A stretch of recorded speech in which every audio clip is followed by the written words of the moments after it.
Last Tuesday, I sat at an oval conference table in a law office and watched my family celebrate receiving millions of dollars from my grandfather's will, while the lawyer handed me a yellowed envelope containing nothing but a 10-digit phone number.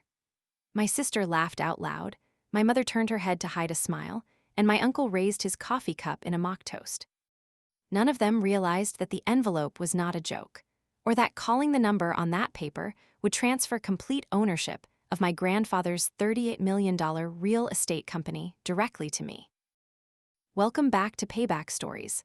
I'm Emily, and if you enjoy stories about family drama, betrayal, and karma finally catching up, make sure to hit subscribe and drop a comment. Let's get into it.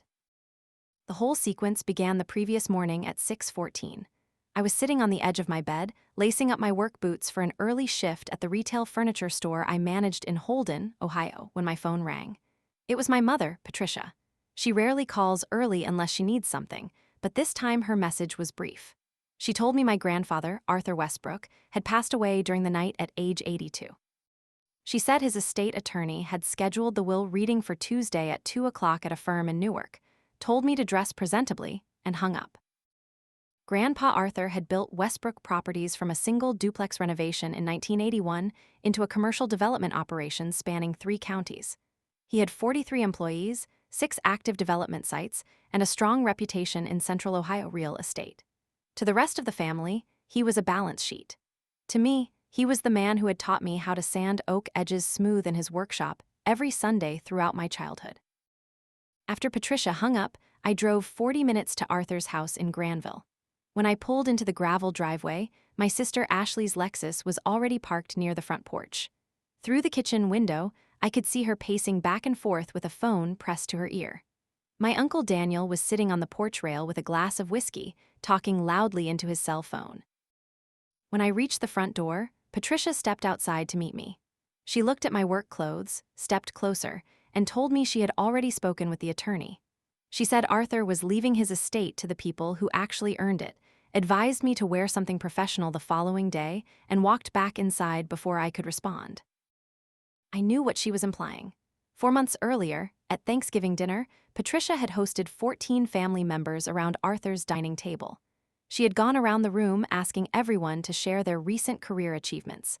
She highlighted Ashley, who had just closed a venture funding round for her software startup, PropLink. She praised Daniel for securing a commercial land option in Licking County. When it was my turn, Patricia paused, looked around the table, and announced to everyone that I was still managing that small local furniture shop. A few cousins chuckled. From the end of the table, Grandpa Arthur tapped his glass with a fork. He stated clearly that managing inventory, staffing, and store accounts required real administrative skill and responsibility. Patricia dismissed his comment, telling him not to make excuses for me, while Daniel added that if I wanted to be taken seriously in business, I should have finished my degree. Arthur stayed quiet for the rest of the meal, but after dinner, he called me into his workshop. He looked at me for a long moment and told me never to let anyone tell me what I was capable of based on a piece of paper. He told me he had taken care of things. At the time, I did not ask him to clarify.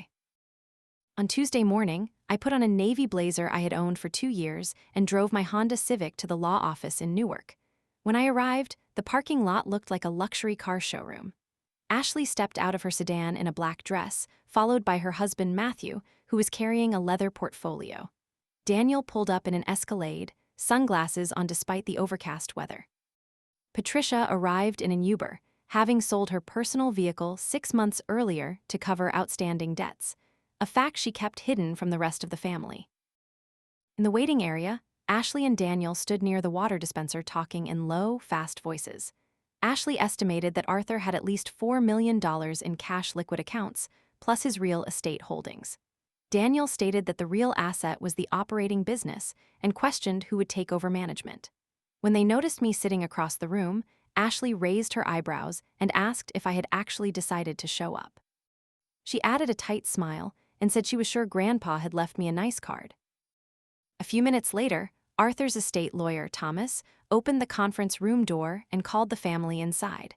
We took our seats around a large mahogany table.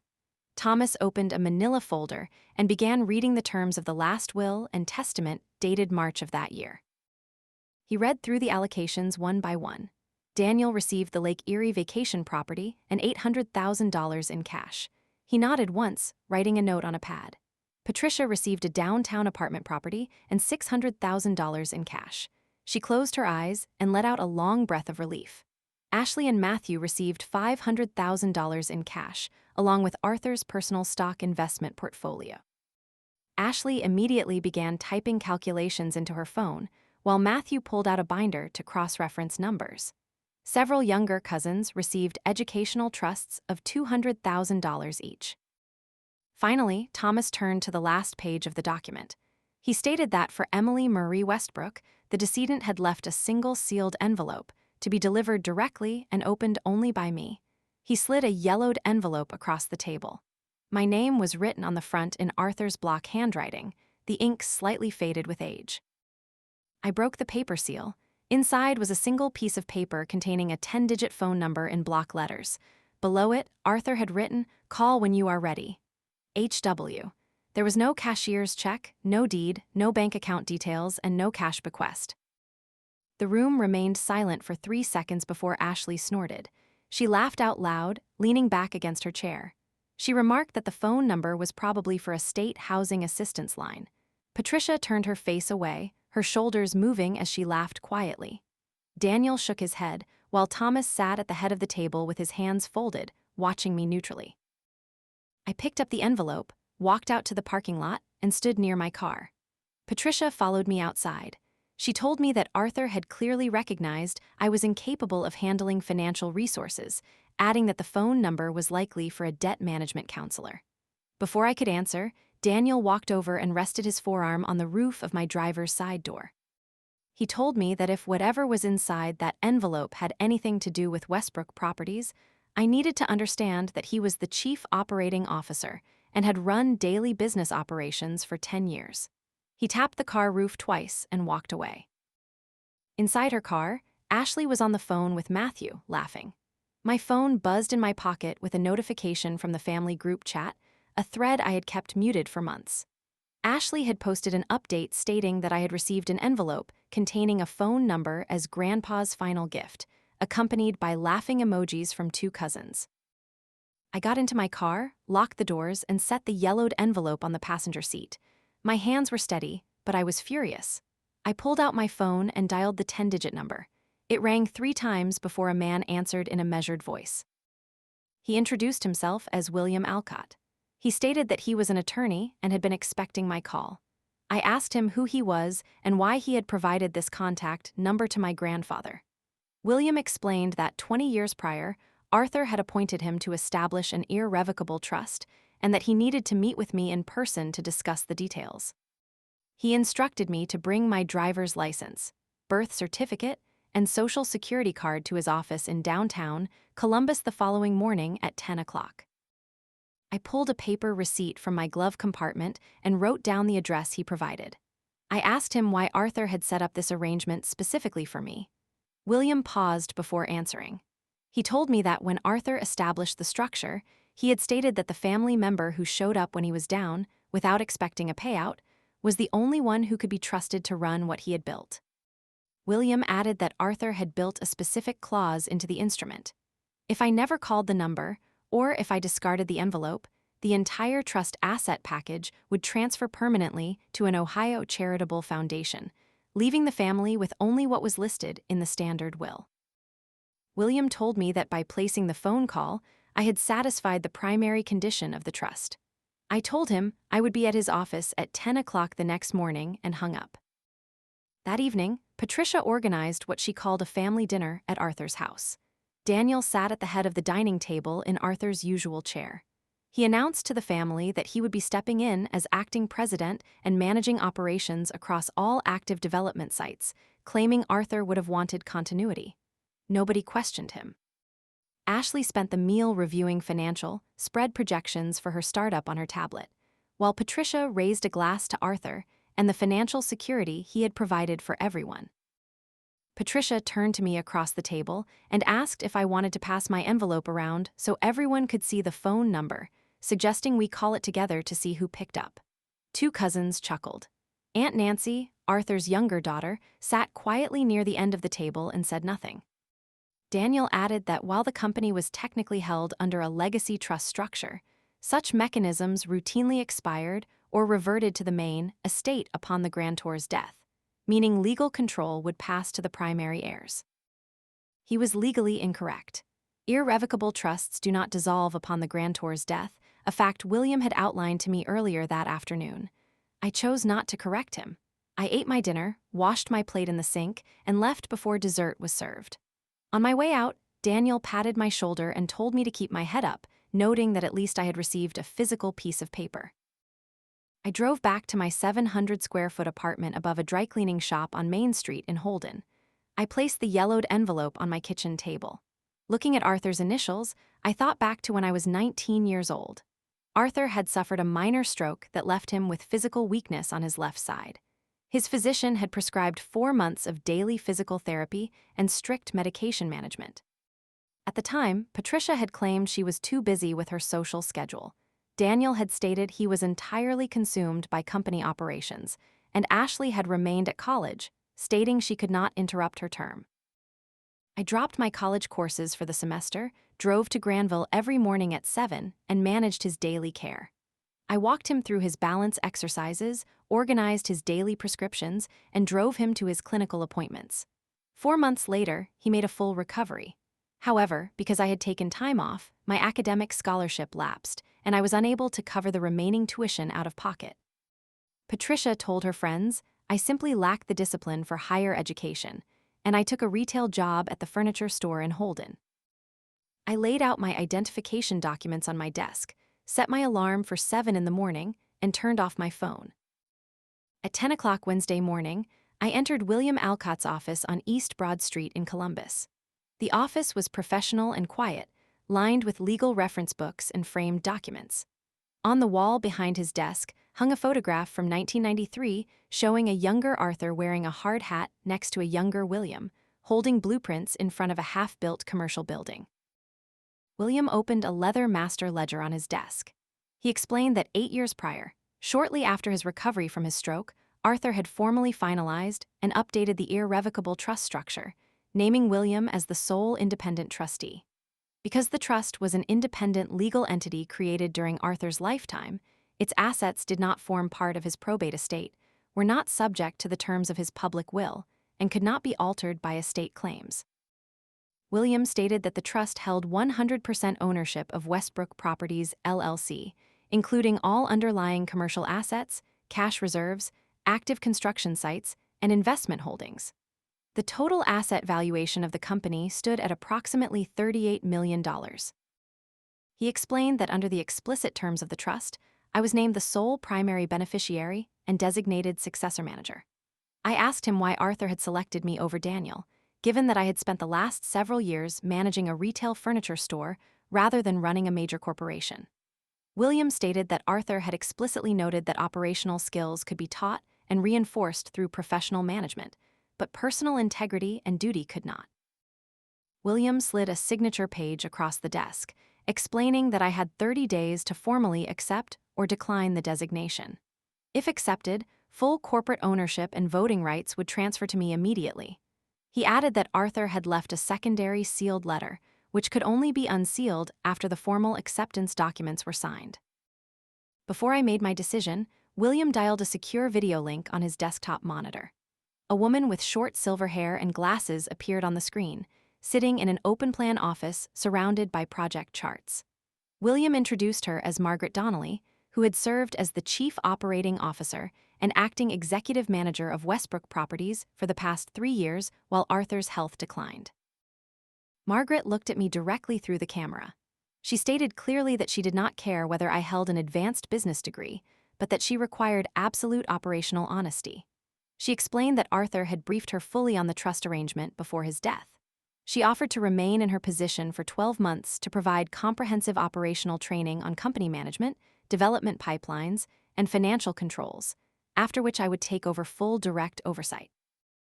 Margaret also informed me of an immediate issue. She stated that over the past 6 months, my uncle Daniel had submitted more than $200,000 in unverified personal expense reports through the corporate operational account. Arthur had flagged these discrepancies prior to his death, but had not finalized formal corporate proceedings due to his failing health. Margaret added that Daniel had already called her office 3 times that morning demanding access to the executive suite, and that she had ordered the building locks changed. William noted that if the legal beneficiary did not formally step forward and exercise management authority within a reasonable window, Daniel could file an emergency petition in court for temporary operational receivership. I looked at the framed photograph on the wall showing Arthur on his early construction site. I picked up the pen and signed the formal acceptance documents on every designated line. Once the signatures were witnessed and notarized, William handed me the second sealed envelope. Inside was a single page written in Arthur's block letters. Emily, I have observed our family for a long time. I care for them, but I know who builds assets and who consumes them. You were the only one who showed up when I needed assistance without asking what you would receive in return. I am not leaving you wealth to live in luxury. I am leaving you administrative responsibility over what I built. Take care of the business, support the employees, and maintain your boundaries. Arthur. William confirmed that the operational transfer was complete. I requested that a formal family meeting be scheduled for Saturday afternoon at 2 o'clock at Arthur's house, and instructed William to issue formal legal notices through Thomas's office so that all family members would be present.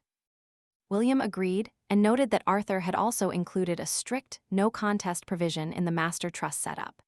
If any heir under the public will initiated legal challenges against the trust structure, their monetary bequests under the main would be immediately frozen in escrow pending final judicial disposition, a process that typically took 2 to 3 years.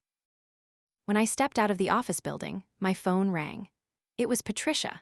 She stated that someone had spotted my car parked near East Broad Street and demanded to know if the envelope contained assets or corporate details, asserting that I had a moral obligation to inform the family. I told her that my personal business was my own and hung up. 20 minutes later, Ashley sent me a direct text message stating that her retained corporate attorney had informed her that any trust instrument created by an elderly individual could be challenged in court on grounds of diminished mental capacity, citing Arthur's stroke history. She warned me that concealing information would result in severe litigation. I read the message and did not reply. Shortly after, Daniel called. His tone was noticeably friendlier. He suggested that we sit down privately to discuss company operations, offering to guide me through corporate management. I told him I appreciated his input, but that all estate and business matters would be addressed at the scheduled meeting on Saturday, and ended the call. On Thursday evening, Patricia called an emergency family gathering at Arthur's house. When I arrived, there were 10 family members gathered in the living room, including Daniel, Ashley, Matthew, and several aunts and uncles. Daniel was standing in front of the fireplace, holding a notepad. He announced to the room that as chief operating officer for the past decade, he was proposing that the family authorize him to assume interim executive authority over Westbrook properties until the estate was fully settled. Ashley spoke up immediately, agreeing with Daniel and demanding that I hand over the details of the envelope I had received, asserting that any assets referenced belonged to the collective estate.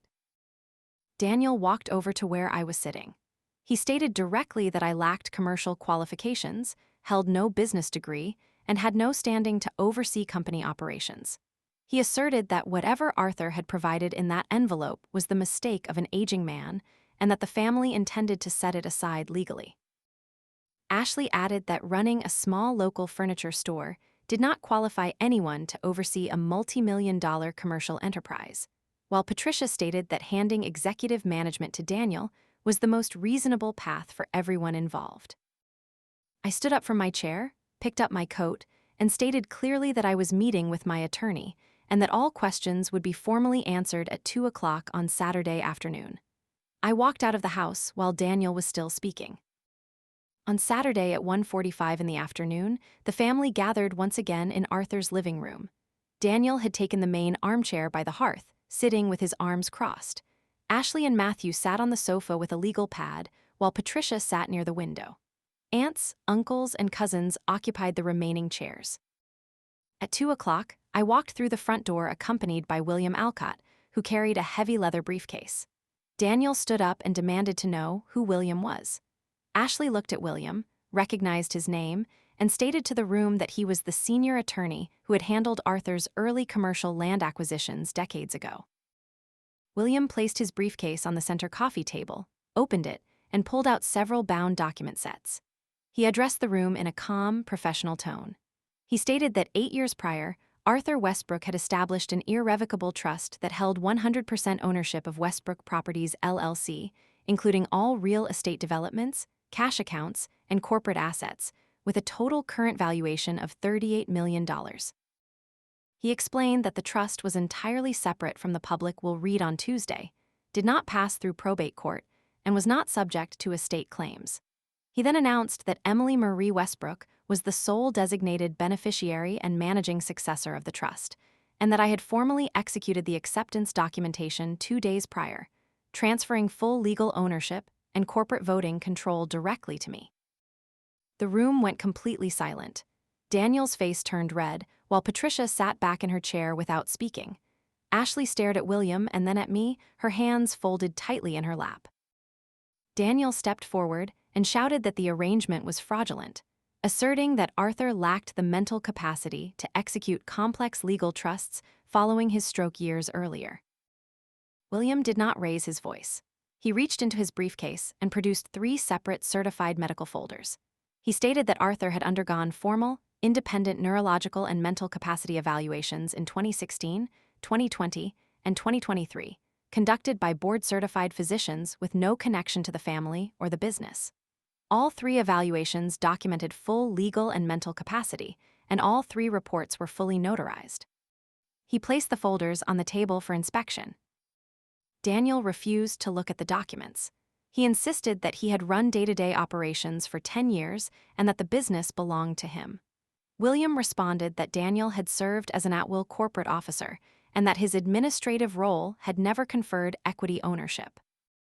Ashley stood up and argued that it was completely unfair for one family member to receive control of a $38 million enterprise while the others received minor cash settlements.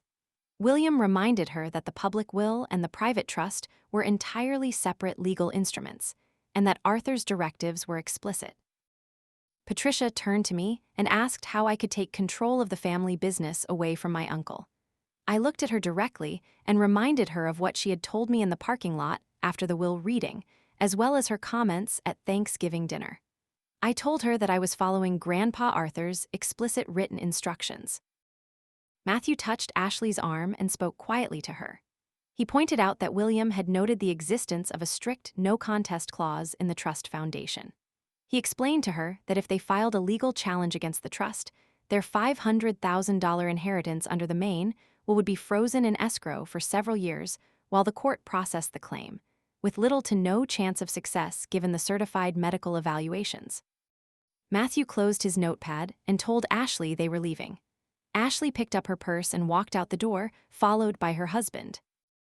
Daniel stood by the fireplace for a long moment, looked at the medical folders on the table, and left the house without saying another word. Patricia stood up, smoothed her jacket, and walked outside to her waiting ride without speaking to me. Aunt Nancy walked over to me before leaving.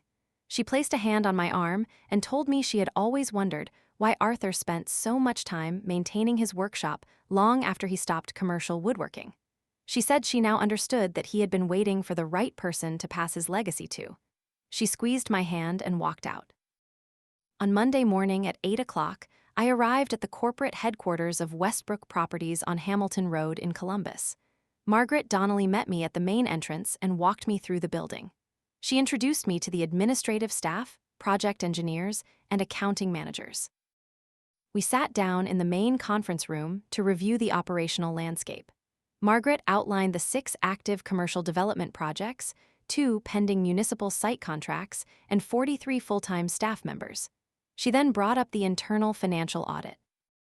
She presented records showing that Daniel had placed his 24-year-old son, Brandon, on the corporate payroll 11 months earlier as a senior project coordinator at an $80,000 annual salary, despite Brandon never attending a single site inspection or submitting a single work log. I instructed Margaret to place Brandon and 2 other non-performing administrative hires on immediate 90-day formal performance reviews under standard corporate guidelines, specifying that if they failed to meet documented performance benchmarks, their employment would be terminated with standard severance. 4 days later, Daniel called my personal cell phone, furious that his son had been put on a performance review. I informed him that company policy applied to all employees equally, and that Brandon had failed to document any actual project site work over 11 months. Daniel threatened to file an immediate lawsuit to overturn the trust. I reminded him that William had formally served his attorney with the trust documentation, and that initiating litigation would trigger the no contest clause, freezing his $800,000 cash bequest and his Lake Erie property in escrow for 2 to 3 years. Daniel went quiet and hung up the phone. The following week, Ashley called me. Her voice was constrained. She asked to meet for coffee, stating that her startup, PropLink, was facing severe cash flow issues. We met at a coffee shop on High Street the next morning. Ashley explained that her firm was near bankruptcy, that she had spent most of her $500,000 inheritance trying to keep it operational, and that Matthew was threatening to file for separation if the business failed. She admitted that her past comments regarding my work at the furniture store were wrong, and asked if I could allocate corporate investment funds from Westbrook Properties to bail out her company. I told her clearly that I would not write a personal check or issue corporate equity bailouts. However, I informed her that Westbrook Properties was currently accepting bids for a central property management software platform to handle tenant scheduling, maintenance tracking, and vendor routing across our commercial sites. I told her that if PropLink's software met Margaret Donnelly's technical and pricing standards, she could submit a formal bid through our standard procurement process alongside other vendors. Ashley looked at me in surprise, then nodded. She promised to submit her technical proposal to Margaret by the end of the week. Over the next 3 months, corporate operations stabilized. Daniel's attorney reviewed the 3 certified medical capacity evaluations and advised him against filing a lawsuit. Daniel dropped his legal threats, allowing his $800,000 bequest to clear probate, though he spent nearly $80,000 in initial legal consultation fees. His son Brandon failed his 90-day performance review, was formally transitioned out of the company, and subsequently enrolled in an electrical trade apprenticeship program in Newark. Ashley's company submitted its software platform for technical review.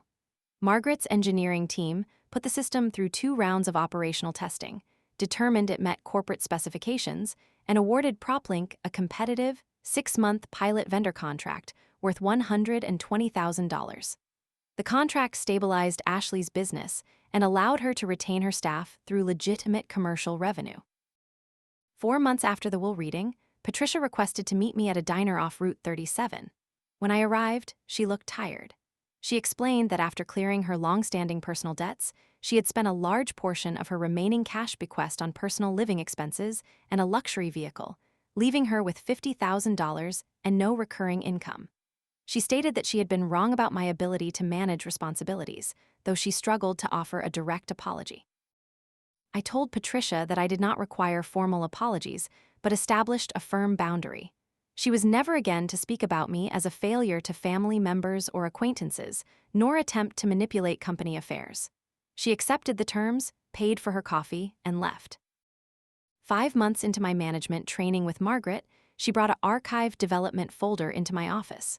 It was a proposal Arthur had drafted 6 years earlier for a 36-unit affordable housing development in Holden, the town where I had managed the furniture store. Daniel had previously killed the project, citing narrow profit margins, but Arthur had retained the site deeds under the trust. Margaret estimated that reviving the project would require $4 million in corporate capital, but noted that the trust already owned the land outright. I approved the development plan immediately. We named the site Arthur's Corner, broke ground 2 weeks later, and assigned a veteran construction foreman named Mark to oversee site preparation. At the 6-month mark, Daniel called my office. His tone was subdued. He informed me that he had formally dropped all legal inquiries regarding the trust. He admitted that Arthur had recognized his operational limitations and had chosen the right person to oversee the enterprise. He asked if there was any operational role available for him at Westbrook Properties. I told him he possessed 20 years of real estate experience that could be useful to the firm, but stated clearly that he would have to submit a resume through HR, undergo formal interviews, and accept an entry-level regional manager position without executive authority. I also stated that the $200,000 in unverified personal expense reports he had accumulated prior to Arthur's death would be systematically repaid through standard salary deductions over time. He accepted the terms without argument and submitted his documentation to HR the following day. 1 year after the reading of the will, I hosted Thanksgiving dinner at Grandpa Arthur's house in Granville. The family gathered around the oak dining table Arthur had built decades earlier. Patricia came early to help prepare the meal in the kitchen.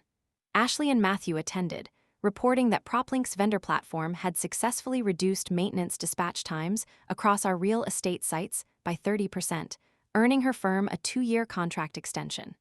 Daniel attended with his wife Michelle and his son Brandon, who was doing well in his electrical trade program. Daniel was working steadily as a regional operations manager, reporting directly to Margaret. After dinner, I walked out to Arthur's workshop behind the main house. I pulled the chain on the overhead light fixture, illuminating the workbench, the sorted sandpaper racks, and the hand tools hanging on the pegboard. The air still smelled faintly of sawdust and wood finish. I sat down on Arthur's wooden stool and placed my hand flat against the workbench. Managing Westbrook properties over the past year had been demanding, requiring long hours, difficult corporate decisions, and strict personal boundaries. But sitting in that quiet space, I knew that Arthur had not left me a simple fortune to spend. He had entrusted me with a legacy to protect, and I had proven that I was capable of carrying it forward. If you enjoyed this story, subscribe to Payback Stories for a new family drama story every day, and I'll see you in the next one.